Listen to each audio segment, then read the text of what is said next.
Aksi premanisme mengganggu investasi di Jawa Barat dan hal ini juga disampaikan langsung oleh PJ Gubernur Jawa Barat setelah mendapat keluhan dari pengusaha.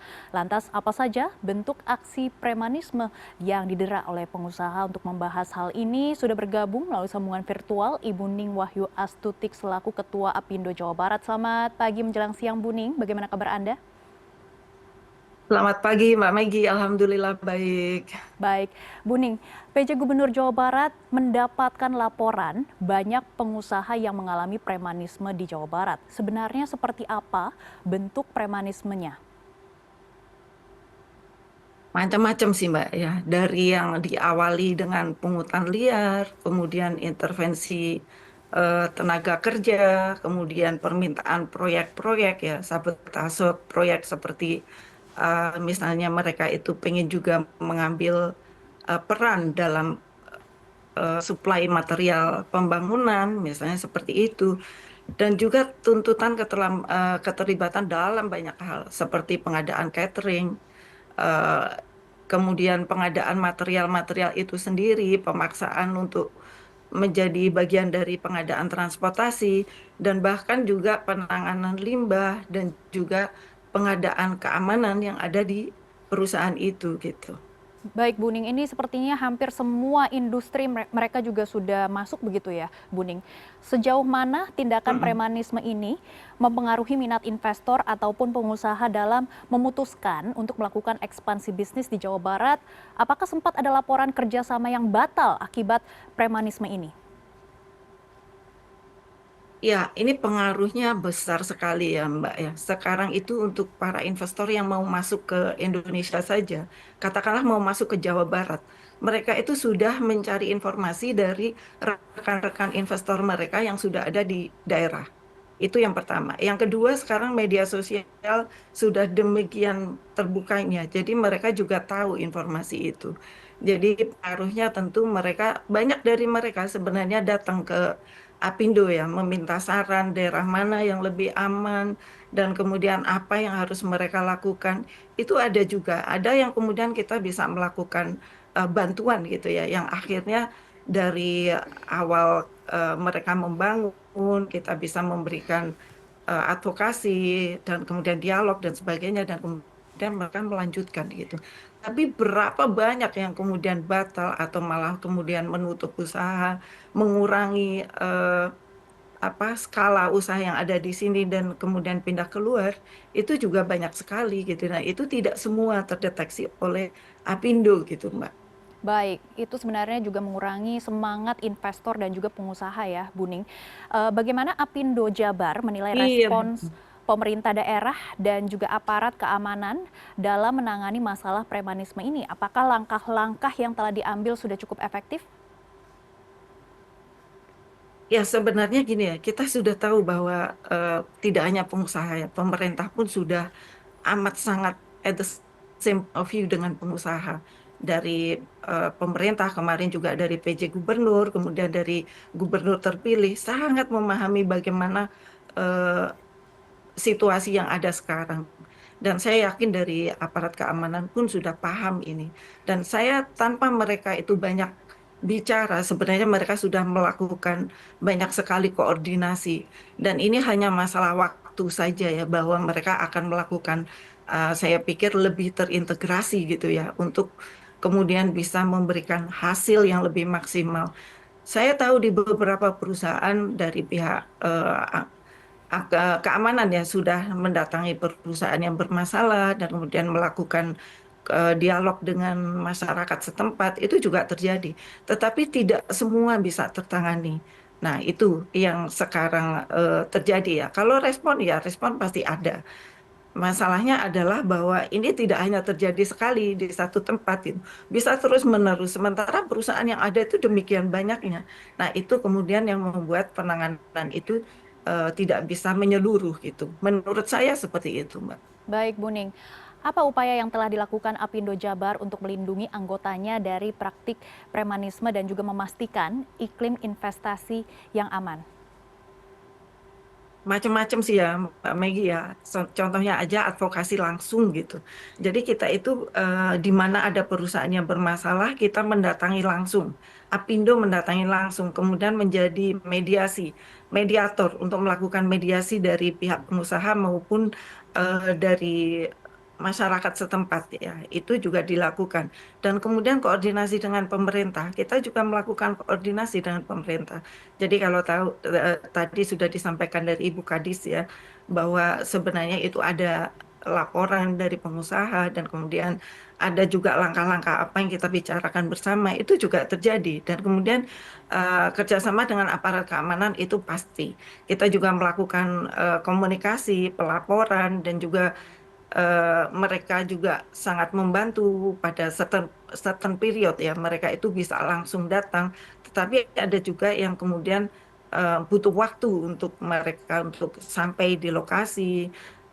Itu yang perlu kita perbaiki lagi ya dan kita juga melakukan ya sebagai Apindo kita juga perlu melakukan sosialisasi kepada pengusaha bahwa pengusaha juga harus melakukan apa ya semacam kerjasama gitu dengan masyarakat yang memang mereka itu memenuhi persyaratan untuk menjadi partnership dalam satu bidang usaha gitu.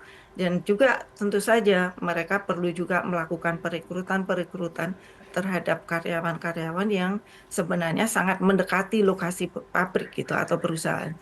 Baik. Ya dari kami sendiri sebenarnya Mbak Megi ya, kita juga pengusaha tuh pengennya itu merekrut juga karyawan yang dekat dengan perusahaan gitu ya karena mereka tidak akan banyak obstacle lah untuk datang on time gitu. Jadi sebenarnya itu, namun demikian banyak sekali kendala-kendalanya yang ada seperti capability mereka, kapasiti mereka. Nah, itu yang membuat jadi hambatan juga sih. Baik, Bu Ning tadi juga sempat menyebut ada beberapa sektor yang terganggu karena premanisme ini. Apakah ada sektor-sektor tertentu di Jawa Barat yang lebih rentan terhadap gangguan premanisme ini? Jika iya, mengapa hal itu terjadi? Nah, yang pertama itu terjadinya pasti di area-area di mana industri itu banyak ya, kayak misalnya di Bekasi, Karawang itu ya, di situ itu memang karena industri banyak, jadi mereka itu lebih menguasai medan dan kemudian mereka juga pengen menjadi bagian-bagian dari apa yang ada yang sedang dikerjakan mereka, aktivitas-aktivitas ekonomi, pengen mengambil ke itu dan juga sektor dari padat karya di mana mereka itu pengen sekali menjadi satu apa ya ikut ikut dalam perekrutan gitu ya karena kalau di padat karya you can imagine ya bahwa karyawannya itu bisa sampai 10.000 20.000 bahkan ada sampai 30.000 gitu ya jadi kalau mereka bisa ikut dalam perekrutan tentu itu akan menjadi satu keuntungan untuk mereka gitu. Baik, salah satunya adalah sektor padat karya.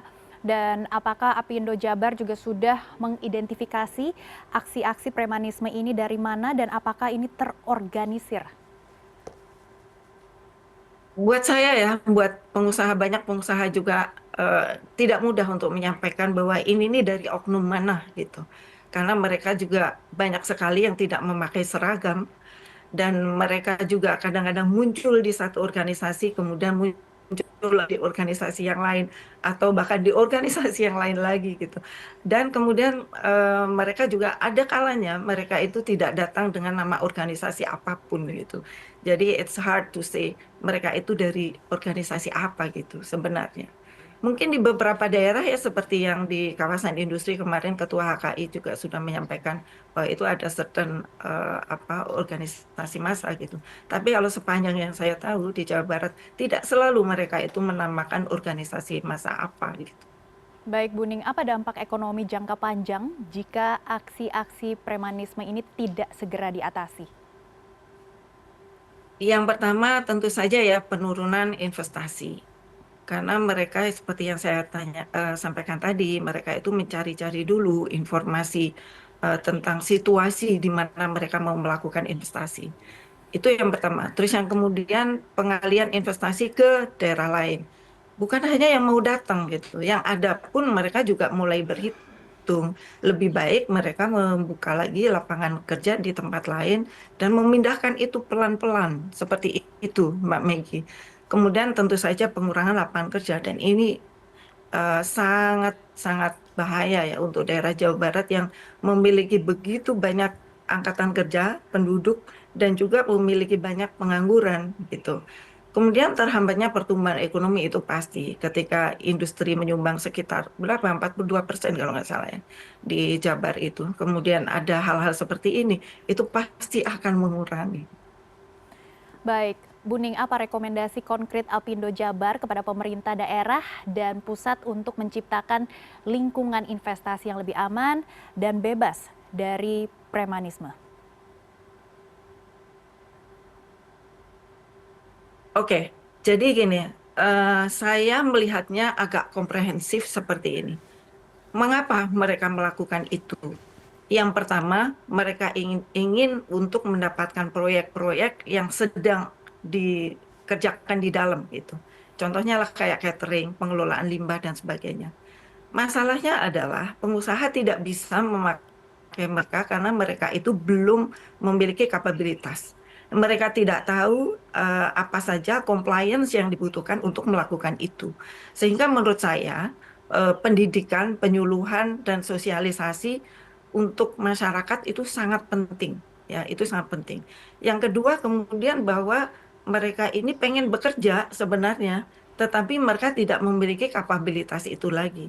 Jadi menurut saya pemerintah juga perlu mengadakan balai-balai latihan, kemudian pemahaman kepada masyarakat bahwa untuk menjadi pekerja di situ ada certain kriteria ya, bahwa ada standarnya gitulah, yang ditentukan juga oleh buyer, misalnya usia, terkait usia, seperti itu. Jadi mereka tidak akan serta-merta memaksakan kalau mereka itu tahu itu. Kemudian yang ketiga juga menurut saya juga ya, diajarkan juga soft skill gitu, bahwa mereka kalau hanya hard skill, mereka itu akan sangat berat.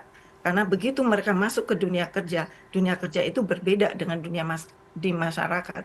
Mereka itu harus belajar untuk melakukan reporting, collaborating dengan semua teman-teman di tempat kerja, yang artinya mereka juga harus mengetahui teamwork itu di antara mereka, membangun teamworknya. Kemudian yang pasti dan harus dilakukan adalah penegakan hukum ya, penegakan hukum yang tegas.